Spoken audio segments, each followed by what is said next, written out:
The collapse of CBA negotiations between WNBA players and league officials wasn't just a setback.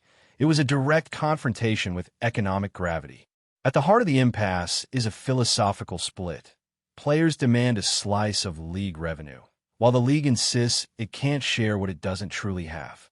Adam Silver, frustrated and candid, condemned the demands as financially reckless.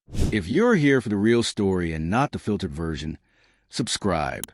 And if you're sticking around for the next meltdown, you better definitely subscribe.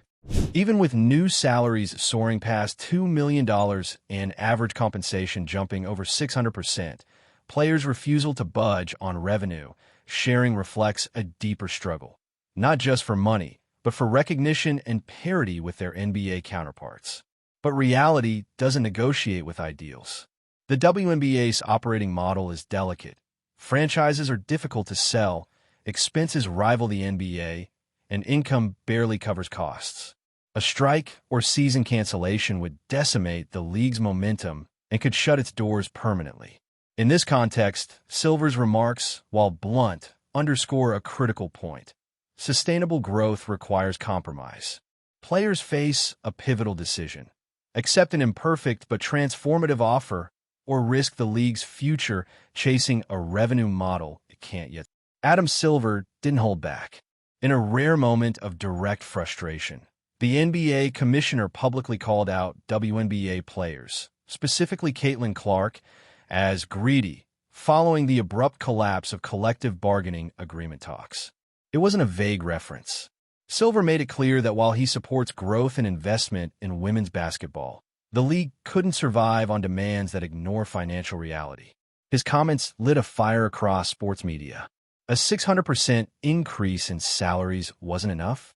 The WNBA was offering max contracts over $2 million, average salaries up to $770,000. Life-changing money. Yet the players' union walked. And according to Silver, it wasn't just a negotiation breakdown. It was an existential. The public face of that threat? Caitlyn Clark. She's not officially the lead negotiator, but her rise in fame and influence has made her the symbolic center of this storm. Clark's interviews had hinted at frustration. She spoke about wanting fairness, sustainability, and respect for the player's value. But those comments took on a whole new weight after Silver's accusation. Critics started framing her as the face of entitlement. How could someone in their rookie year reject a deal that most of the league would have dreamt of just 2 seasons ago? But supporters argued she wasn't fighting for herself. She was standing up for every player making barely 6 figures while bringing in massive ratings. The backlash was immediate. Footage of Clark looking visibly upset during a post-practice interview started circulating. The clip went viral, not because of what she said, but because of what she didn't. She stayed quiet, nodded through questions, and ended the session early. It was a reminder that no matter how famous she gets, she's still 23, and under pressure, most athletes never face this early. The narrative shifted again. Was she greedy, or just stuck in the crossfire of a decades-long structural issue? Either way, her expression in that moment said more than any press release. What made things even more intense was how fast the tides turned. Just months earlier, Clark Fever was the WNBA's marketing dream. Her Indiana Fever jersey outsold nearly every other athlete in the league. She was driving ticket sales, sponsorships, media deals. The league had leaned heavily into her image, putting her at the front of billboards, commercials, broadcasts. Now, the same machine that elevated her was dragging her into the heart of a labor dispute. The symbolism was brutal. The jersey that built momentum was now being used as a reminder of the league's dependence on breakout stars who weren't satisfied with what was on the. Adam Silver and WNBA Commissioner Cathy Engelbert had presented the CBA proposal as a breakthrough. Engelbert emphasized how transformative the deal was, not just for top-tier stars, but for the average player whose salary could go from $120,000 to nearly $800,000 over the term of the contract. It was historic. On paper, this was everything players had asked for.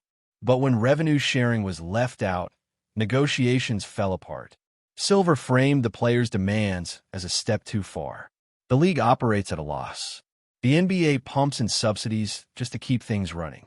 Silver wasn't mincing words. They can't promise players a cut of revenue that doesn't exist. Clark finally responded during a press conference. Her tone was calm but firm. She said the proposed raises were meaningful and appreciated, but insisted that real progress required structural change.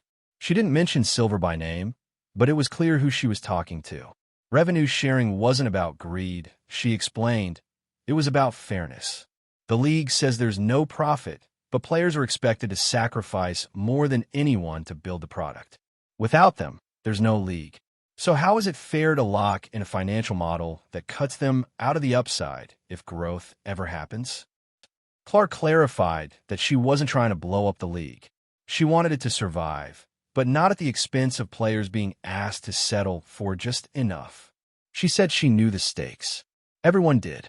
If no deal is reached and the 2026 season is lost, everything they've built could disappear. But in her words, survival shouldn't come at the cost of compromise that locks players out of their own success. The message was clear. This isn't about the next 2 years. It's about the next 2. Aya Wilson, another WNBA star, echoed similar concerns in a joint appearance with Clark.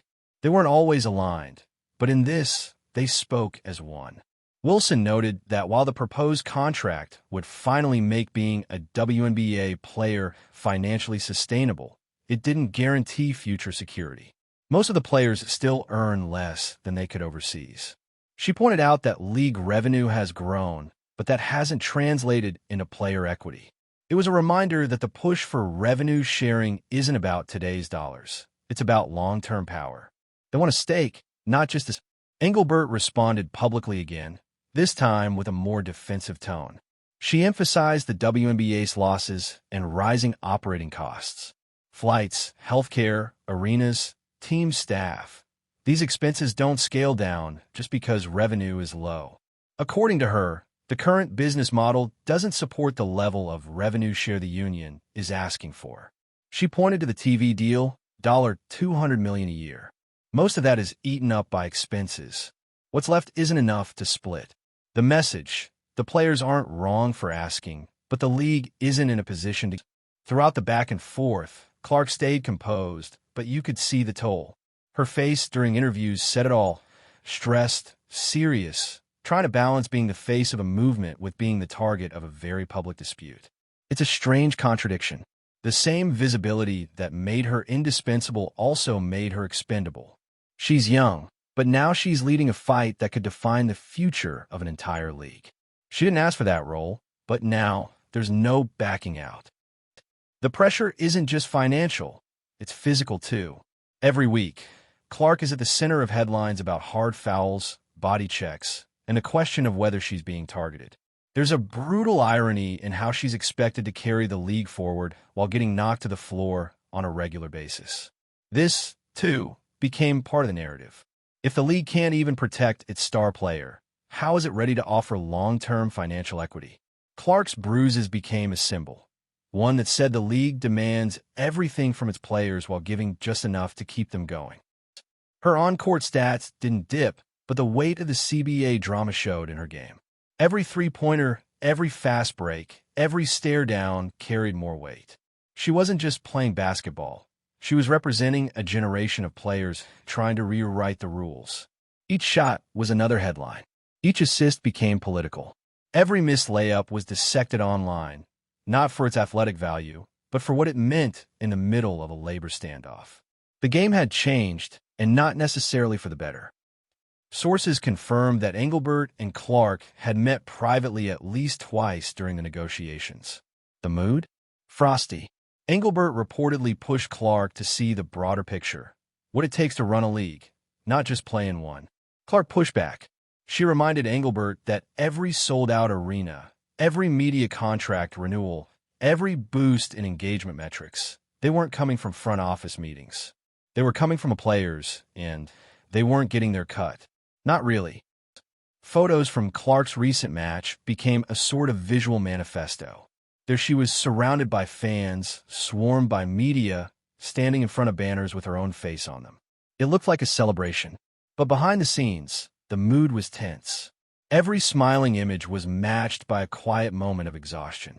It was a reminder that the face of a league isn't just a marketing asset, it's a lightning rod.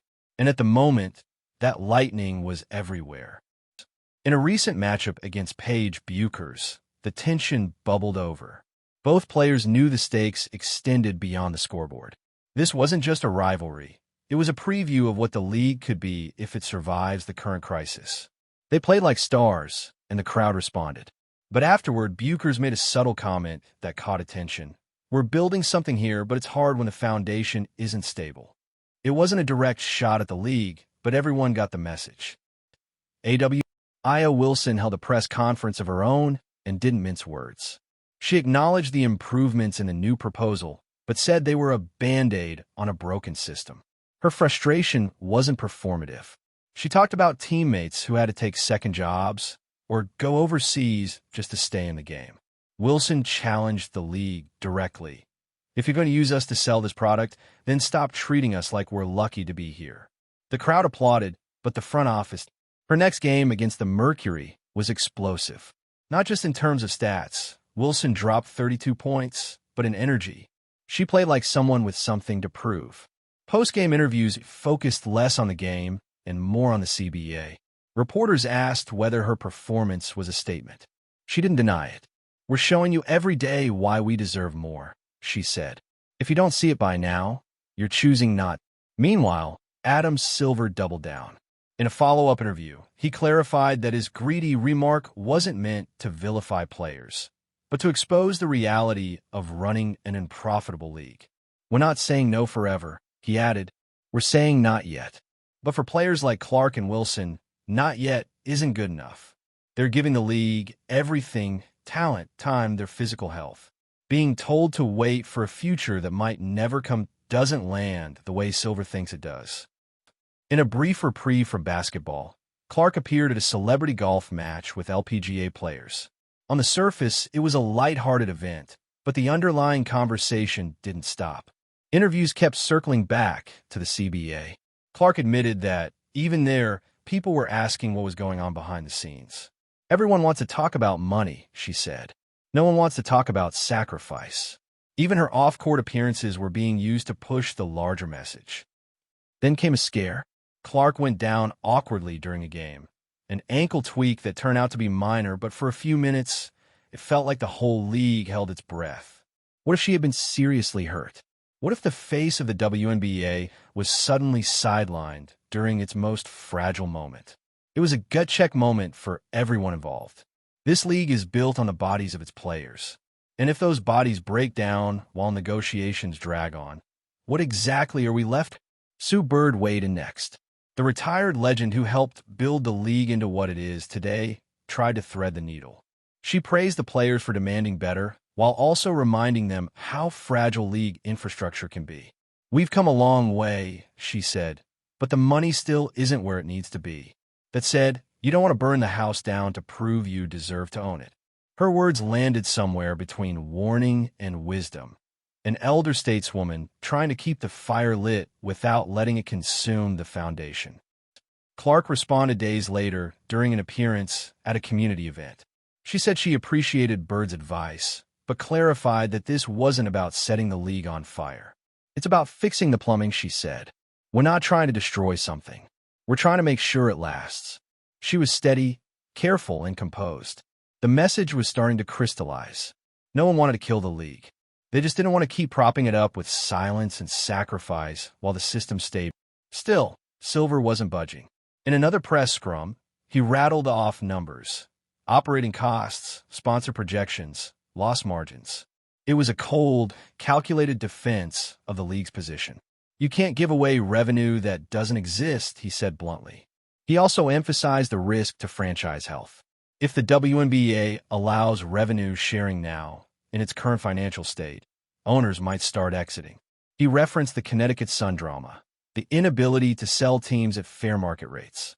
Liquidity isn't just about money, he said. It's about stability. That word, stability, hit differently after another rough foul sent Clark tumbling in a game. She got up quickly, waved off trainers, but the video still exploded online. It wasn't just about the play. It was about the context. She's doing all this while still putting her body on the line. Fans started asking harder questions. If this is the face of the WNBA, why is she constantly being left on the floor, both literally and figuratively? The conversation moved beyond fairness. It became about responsibility. In the days after, Clark skipped media appearances. When she finally resurfaced, she looked exhausted. The cameras caught her mid-warm-up, earbuds in, eyes unfocused. There was no statement, but it didn't need one. This wasn't the sadness of losing a game. This was the fatigue of being caught in a battle too big for one person. And yet, that's where she found herself. The reluctant spokesperson for a generation trying to change the game without destroying it.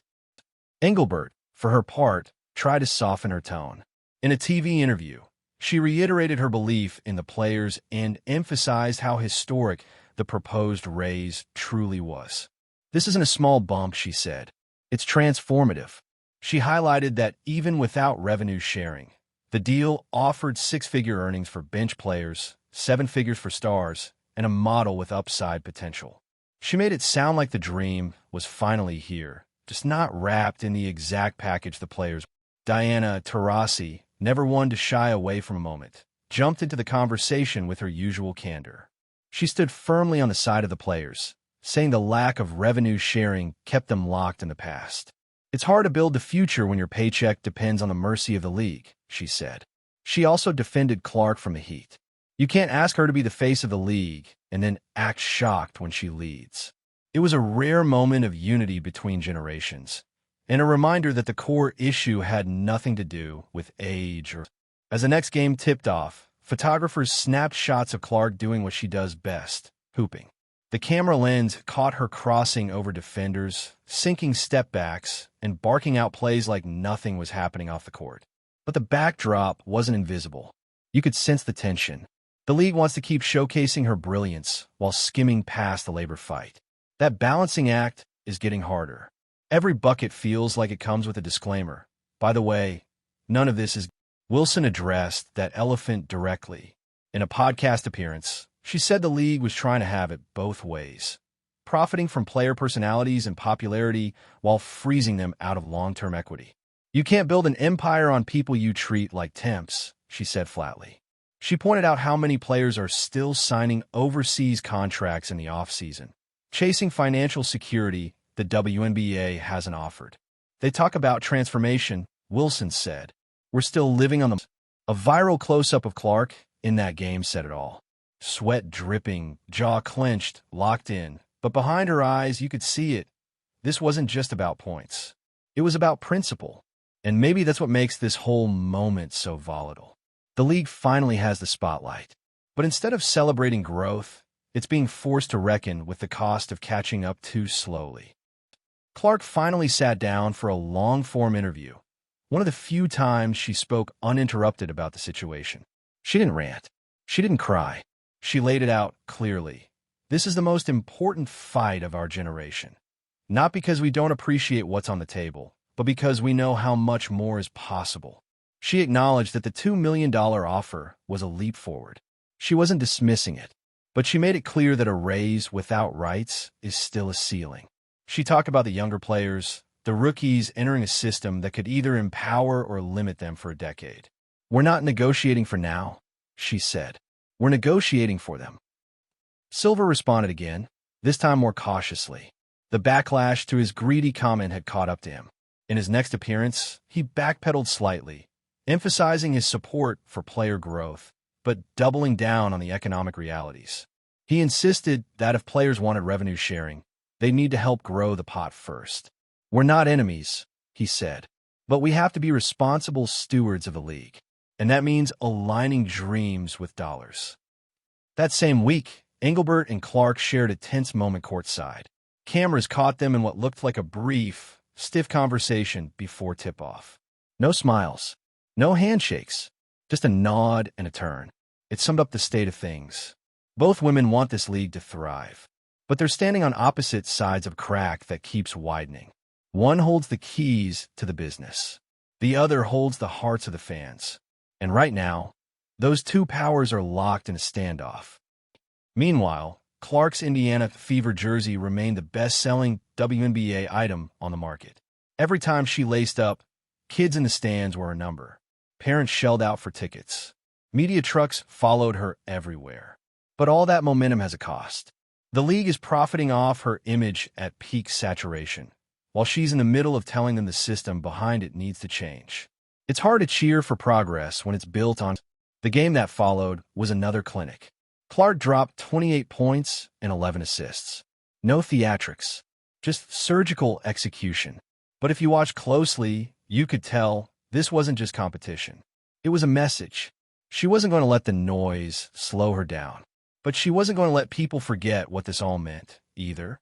Every three-pointer felt like punctuation. Every possession, a reminder, she's not backing. Wilson echoed that sentiment in a post-game interview. She said players were done playing nice for a system that only listens when revenue's at risk. They say they want to grow the game, she said. Okay, start with respecting the people who are the game. Her voice, Clark's leadership, Taurasi's experience. It's all converging into one undeniable truth. The players are unified.